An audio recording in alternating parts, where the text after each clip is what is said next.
creo que este evento para la Comisión ha sido un evento histórico. La Comisión ha tratado hace mucho tiempo el tema de los estándares de los pueblos indígenas. Creo que la Comisión y la Corte, el sistema interamericano, ha cumplido un rol muy importante en ir reconociendo ciertos derechos de los pueblos indígenas. Sin embargo, la Comisión hasta la fecha no ha explorado de manera temática el derecho de los pueblos indígenas a la libre determinación.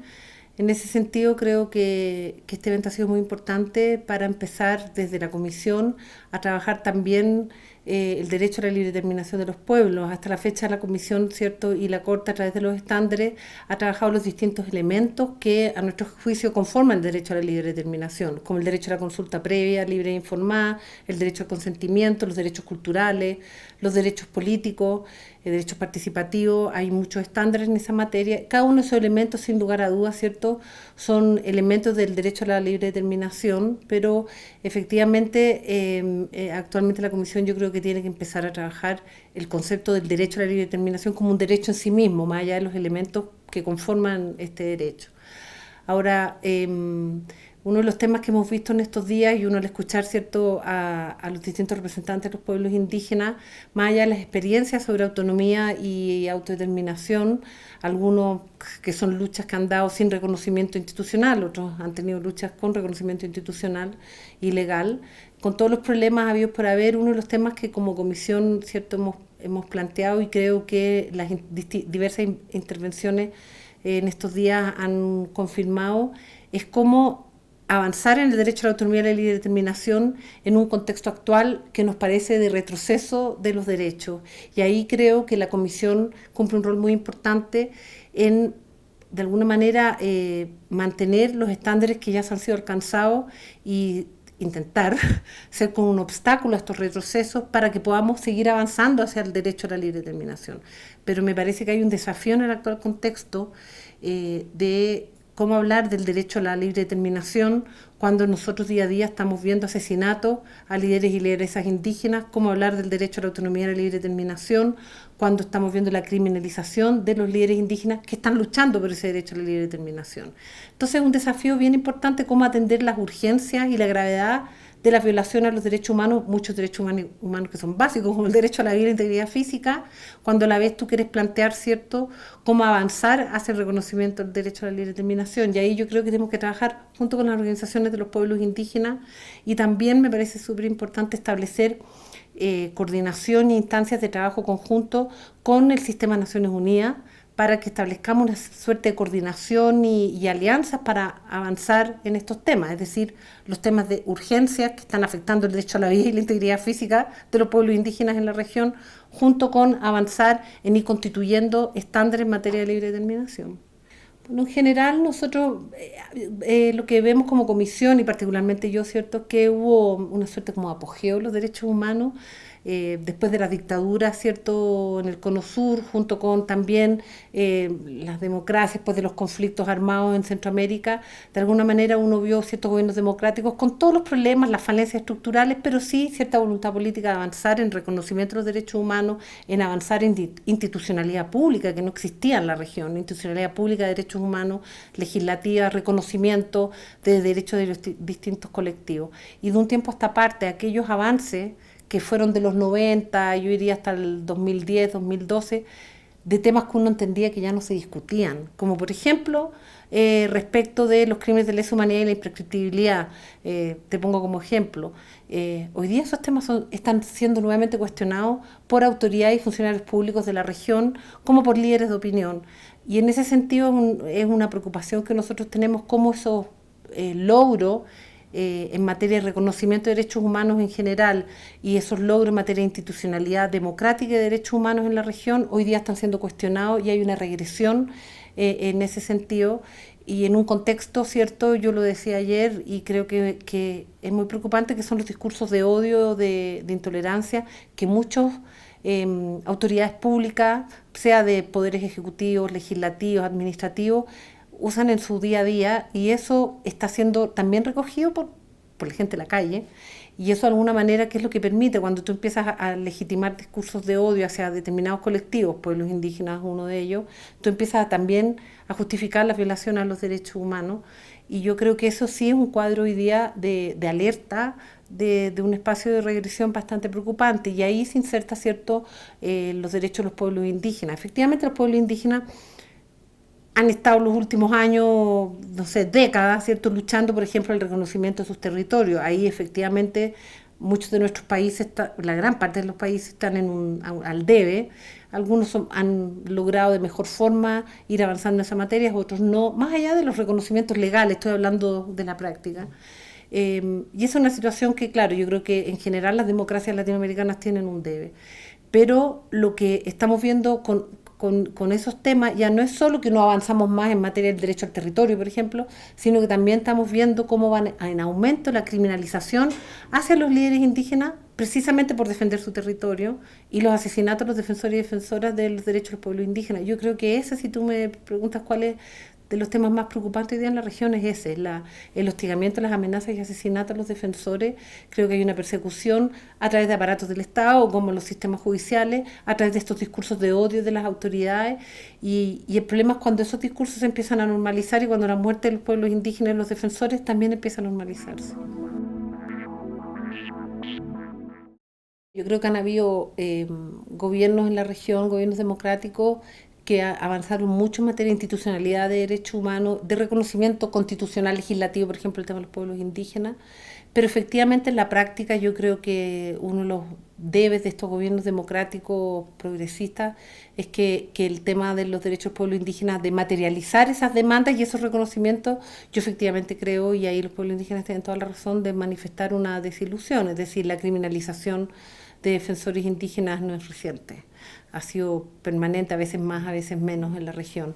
Y ahí efectivamente yo creo que los gobiernos democráticos no supieron, no sabían ni supieron cómo compatibilizar, por ejemplo, el tema del desarrollo económico productivo, más allá del modelo, no voy a cuestionar modelo neoliberal o no liberal, pero cómo compatibilizar esas opciones de modelos económicos determinados con industria extractiva, agroindustria, que puede ser válido, yo no me voy a meter en ese debate, pero cómo compatibilizar eso con los derechos de los pueblos indígenas. Y ahí sí siento que los gobiernos han sido miopes, porque hay distintos mecanismos. Uno podría buscar, no sé, desde, si tu opción es un desarrollo económico, hacer consulta previa, libre e informada como corresponde, y eventualmente buscar espacios para que los pueblos indígenas sean socios de este desarrollo, socios en igualdad de condiciones, obviamente, no que les hagamos una escuela rural o un policlínico a cambio que la empresa le hace eso y con eso sean por satisfechos, sino poder involucrarlos en los proyectos de desarrollo. Creo que ahí hay un debe. No se supo ver, porque en general la justificación, ¿dónde ha habido el conflicto? En la presión sobre el territorio y las empresas. Entonces el discurso ha sido que nosotros tenemos que buscar un desarrollo económico para el país, que las carreteras, que la hidroeléctrica. Yo no voy a cuestionar esas decisiones, pero porque no me corresponde, pero sí al momento de tomar esas decisiones que pueden ser válidas, cómo avanzar en esas decisiones de desarrollo económico, involucrando a los pueblos indígenas, respetando los derechos y buscando distintos mecanismos para avanzar en eso, pero con los pueblos indígenas siendo actores principales de ese destino. Y ahí creo que está el mayor problema, que no se vio, y ahí se produjo precisamente los enfrentamientos. En la medida que empezó la presión sobre los territorios para el desarrollo económico y no se buscó cómo hacer parte a los pueblos indígenas, pudiendo ellos oponerse, parte de su derecho, pero me refiero a aquellos que no se oponían, pero su oposición tenía que ver con no haber sido involucrados en los procesos, no ser actores de esos procesos. Finalmente terminas con un conflicto que no se supo resolver y se resolvió por la vía de la criminalización y la represión. La comisión tiene dos roles, ¿cierto? Uno que es el rol de monitoreo a través de las medidas cautelares, audiencias públicas, comunicados de prensa, de visibilizar. Yo creo que ahí la comisión ha cumplido un rol súper importante y lo sigue cumpliendo. La comisión, a través de sus denuncias y sus comunicados, ha puesto en alerta situaciones de violación a los derechos humanos que no estaban en la esfera internacional o en las esferas de los otros gobiernos. Yo pongo como ejemplo, como relatora de Nicaragua, la situación de Nicaragua. Creo que ahí la Comisión cumplió un rol súper importante de sacar hacia afuera la situación de Nicaragua y visibilizarla. Pero efectivamente donde yo sí creo que han habido, bueno, y la propia Comisión lo ha dicho, graves problemas respecto al sistema de petición y casos y la lentitud en el sistema de peticiones de casos. El tema del retraso procesal es una situación ya histórica de la Comisión, no es de los últimos 5 años, y mientras más tiempo pasa, es más complejo. La Comisión ha tomado en los últimos 5 años distintas medidas para enfrentar el retraso procesal. Actualmente se han hecho otras medidas al respecto, creando equipos especiales dedicados al retraso procesal. Efectivamente, como Comisión nosotros estamos conscientes que ahí hay un debe de la Comisión, porque efectivamente nosotros como comisionados lo decimos, la gente llega a la Comisión por falta de acceso a la justicia en sus propios países, pero la demora también es un falta de acceso a la justicia. Es un problema estructural, yo soy súper consciente, pero su solución, de verdad se han buscado distintas soluciones. Yo espero que las últimas decisiones que ha tomado la Comisión logren afrontar eso. Ahora, el retraso procesal, que es histórico y estructural, se junta con que cada vez llegan más peticiones y casos. Entonces, el problema es que a medida que la Comisión es más conocida, llegan más casos, y entonces los casos antiguos siguen atrasándose, es un círculo vicioso. Y junto con eso hay un tema de recursos. Yo no diría que el tema de la Comisión es solo del retraso procesal es solo un tema de recursos. Hay un problema ahí estructural que se ha ido cambiando cómo afrontar los casos que están en retraso procesal. Pero también yo sí creo que hay un problema de recursos, porque en el fondo tú para tener un equipo que se dedica a sacar retraso procesal tienes que sacar gente del monitoreo, y el monitoreo es una manera también de mantener en alerta las situaciones de violación y responder en tiempo real a esas situaciones. Entonces es bien complejo, y yo me doy cuenta, y yo creo que para los comisionados también es muy incómodo y también triste a veces cuando nosotros en las audiencias o en las visitas a países tú recibes gente que llega con un caso en la Comisión hace 10 años, y yo espero que en las últimas medidas que nosotros aprobamos, creo que fue en diciembre en la Comisión, no recuerdo ahora los números, pero hay todo un estudio, estos son los casos de retraso procesal, si lo hacemos así o así, con esa manera nosotros esperamos de aquí a tantos años afrontar el retraso procesal. Es compleja la situación además del retraso procesal, ¿sabes por qué? Porque para eso tú tienes que cambiar un poco el procedimiento. Aquellos casos antiguos. ¿Qué pasa con aquellos casos que llevan 2, 3 años con inactividad total, que tú escribes a los peticionarios y no contestan, los cierras, y luego entonces tienes un problema con las propias organizaciones que dicen, pero ¿cómo? Ese peticionario tiene derecho a que se le haga justicia en el sistema interamericano, pero si no se está moviendo, los archiva. O, por ejemplo, hay muchos casos en el retraso procesal que son similares, o sea, cambian la víctima, pero es exactamente porque son problemas estructurales de falta al debido proceso. En algún momento se ha discutido acumular casos en un país determinado. Pero ahí tú tienes reacciones contrarias de parte de los estados, primero porque ellos tienen que responder, y si tú le mandas como un solo caso, 10 casos particulares, ellos dicen que no tienen tiempo para responder en los plazos, pero también tienes reclamo de parte de las organizaciones de la sociedad civil que sienten que cada caso vale igual que el otro. Entonces, cualquier manera de resolver el retraso procesal también implica de alguna manera tomar decisiones que a veces no son comprendidas por los distintos actores del sistema, llámese sociedad civil como Estado. Es súper complicado. En la actualidad son pocos estados los que no van a las audiencias o no responden, son los menos. Por ejemplo, Venezuela, con todos los conflictos que tiene, Venezuela va a las audiencias y Venezuela responde. Nosotros no podemos ir a Venezuela, pero ellos van a la audiencia y van preparados, responden, independientemente si la sociedad civil está conforme o no con la respuesta, pero ellos responden y van y responden nuestro oficio. Nicaragua hace muchos años que no va a las audiencias y ahora menos. Ecuador ahora va. No, Ecuador está yendo. Eso en cuanto como la participación de las audiencias y las respuestas. La mayoría responde. Bueno, Cuba no responde ni va porque no se sienten parte del sistema, pero ellos no responden. Ahora ahí sí efectivamente hay un problema, y a veces también la gente esa parte tampoco la entiende. En el fondo la gente a veces piensa que la Comisión es una suerte de policía internacional, entonces dice, bueno, si no responde, haga algo. Nosotros no podemos meter preso a un Estado, no tenemos imperio, por decirlo así, y eso cuesta que la gente entienda, sobre todo cuando hay crisis de derechos humanos, que siente que la Comisión no hace más, pero no puede hacer más.